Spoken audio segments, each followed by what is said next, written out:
antiguos chinos inventaron objetos que cambiaron el mundo para siempre. Máquinas construidas con un nivel de sofisticación sin par durante milenios.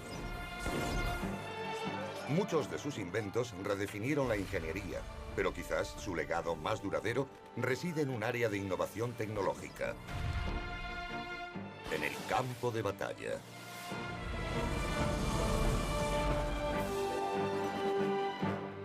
El arte militar en la antigua China.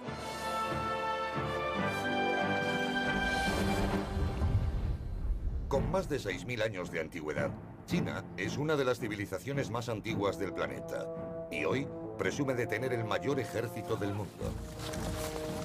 60 siglos de herencia militar han dejado un increíble legado de armas tecnológicamente avanzadas. Ahora, nuevos descubrimientos nos hacen darnos cuenta de que mucho de lo que pensábamos haber inventado en los últimos siglos ya existía hace miles de años. Sus ejércitos usaron pistolas, minas terrestres y catapultas de ataque en masa para destruir pueblos enteros. Lanzallamas letales que escupían fuego sobre el enemigo. Cañones de alta velocidad y bombas incendiarias que acabaron con batallones enteros. E incluso misiles autopropulsados. Máquinas de guerra reconocibles al instante por las tropas de los ejércitos modernos. La mayoría del armamento usado en la guerra moderna tiene sus raíces en China. Los innovadores militares chinos fueron miles de años por delante de su tiempo. Los chinos, a lo largo de la historia, han estado a la vanguardia de la tecnología militar. Su uso de la pólvora y los cohetes militares es sorprendentemente similar al utilizado hoy en día. Para bien o para mal, es una de sus mayores contribuciones a la historia del mundo. No hay duda de que los chinos han sido los mayores innovadores militares del mundo y de que su tecnología ha estado siempre en vanguardia. En el año 400 a.C., China no era un país unificado. Existían varios estados en la zona y todos intentaban hacerse con el poder. El estado que se hiciera con el control de sus vecinos ganaría el premio por antonomasia, la dominación de China. Y para vencer a sus vecinos, los ingenieros militares aceleraron el desarrollo de las máquinas de matar.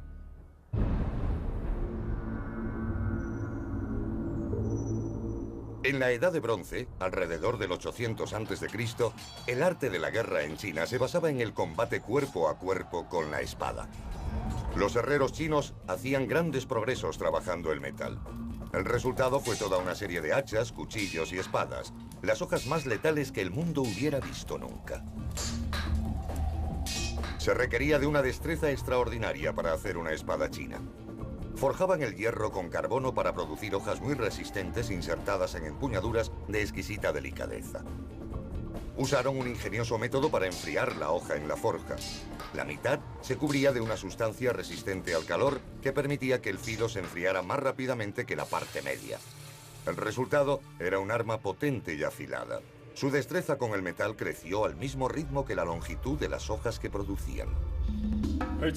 En el reino de Qin, las espadas se hicieron más grandes, de unos 90 centímetros, con la consiguiente ventaja en combate. Las espadas más grandes de Europa en la misma época medían solo 70 centímetros. Para hacer espadas más grandes, se necesitaba una tecnología avanzada que aseguraba su flexibilidad y resistencia. Los herreros dominaban las propiedades químicas del metal, en particular del chapado en cromo, un complejo proceso químico. El resultado fue un increíble nivel de dureza y durabilidad.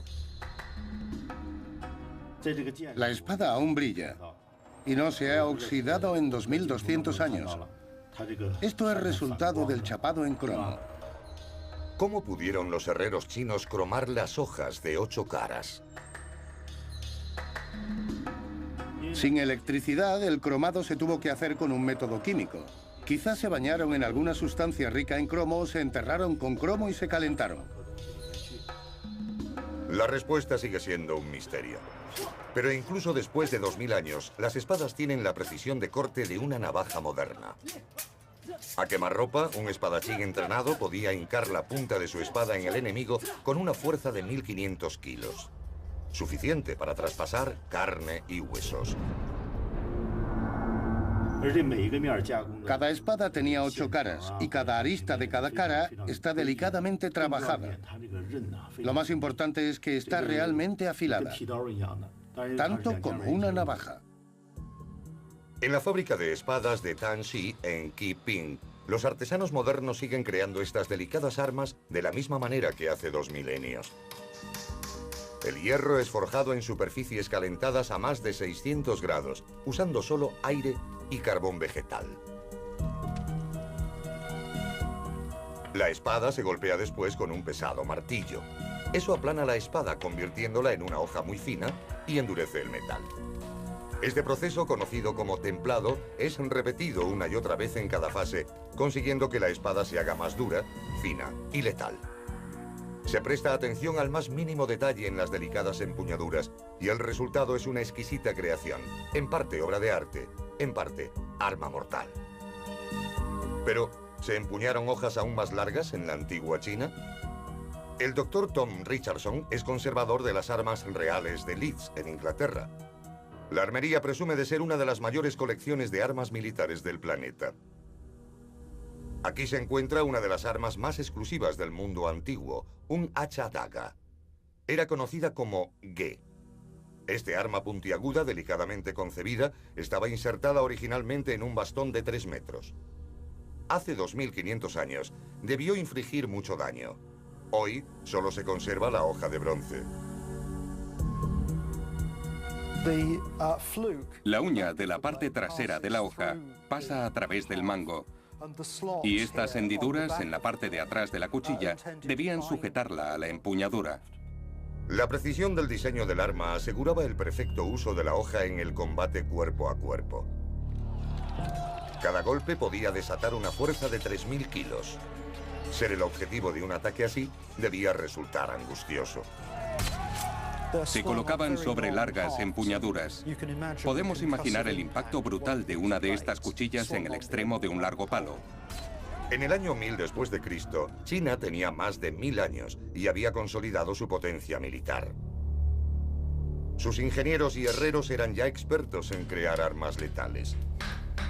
Pero fueron los químicos y alquimistas los que tropezarían con una mezcla que reescribiría los libros de historia y redefiniría el arte de la guerra como nunca hasta entonces.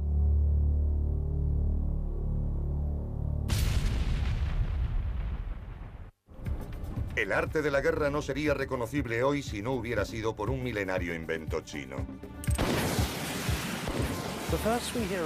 Escuchamos por primera vez hablar de pólvora en la antigua China en tratados filosóficos taoístas. Eran científicos buscando elixires de inmortalidad, y lo que encontraron fue justo lo contrario. El arte de la guerra cambiaría para siempre.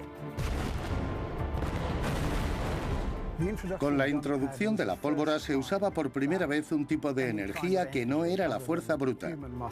Hasta ese momento todo se hacía con fuerza humana o animal.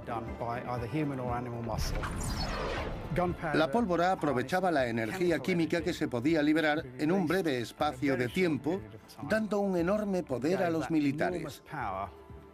Y ocurrió por primera vez en China.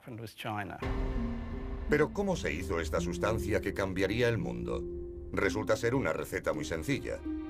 John Naylor, ex experto en armas militares. La base de la pólvora o de cualquier explosivo es el combustible.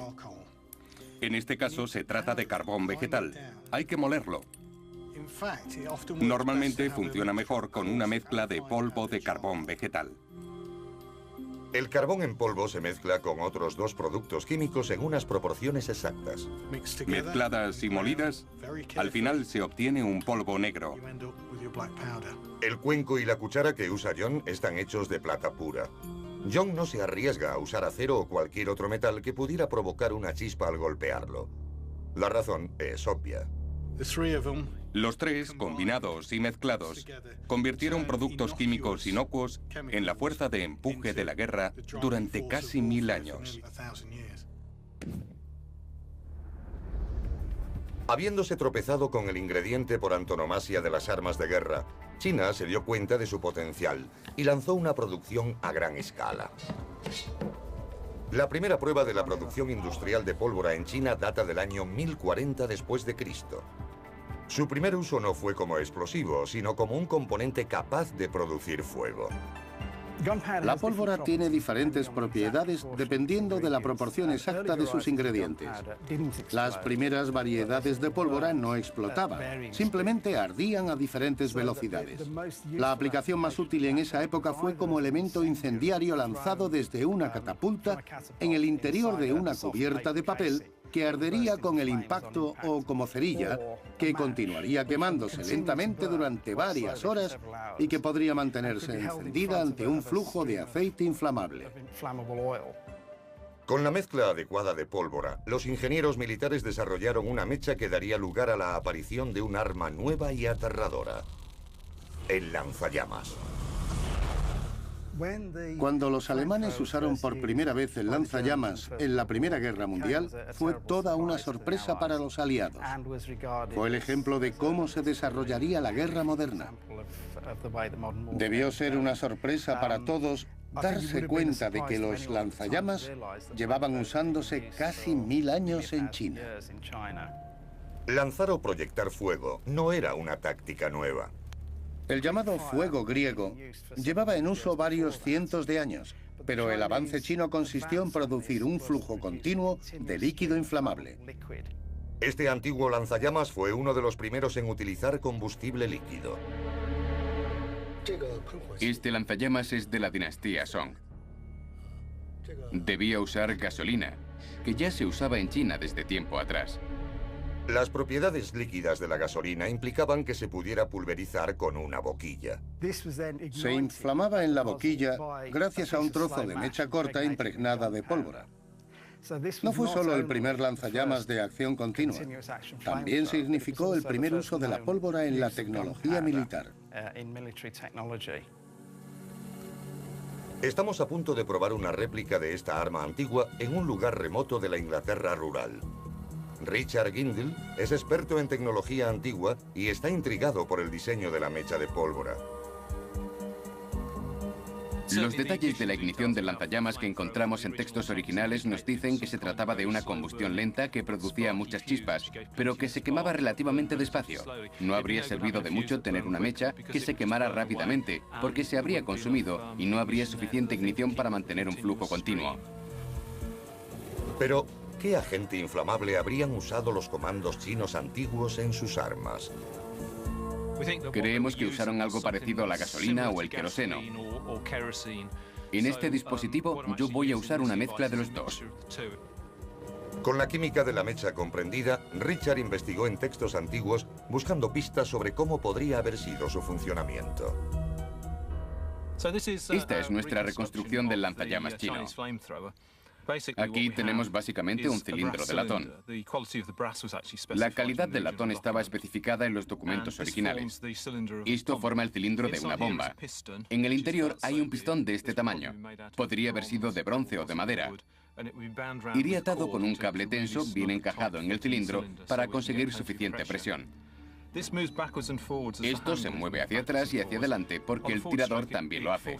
Empujándolo hacia adelante, el líquido inflamable recorre la boquilla situada en la parte delantera y en el movimiento hacia atrás, el líquido, que está aquí, pasa por este conducto interno hasta llegar a una boquilla secundaria en la parte delantera. Se consiguen así dos chorros, uno en el impulso hacia adelante y otro contrario.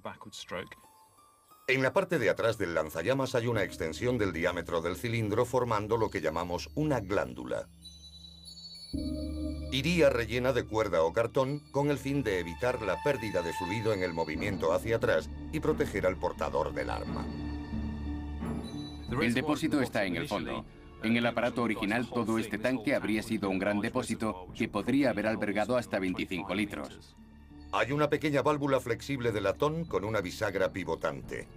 Eso permite que el combustible llegue hasta el cilindro a través de este tubo y lo pueda mover hacia el tanque en el segundo movimiento, pasando a la segunda cámara de ignición de la boquilla en la parte delantera.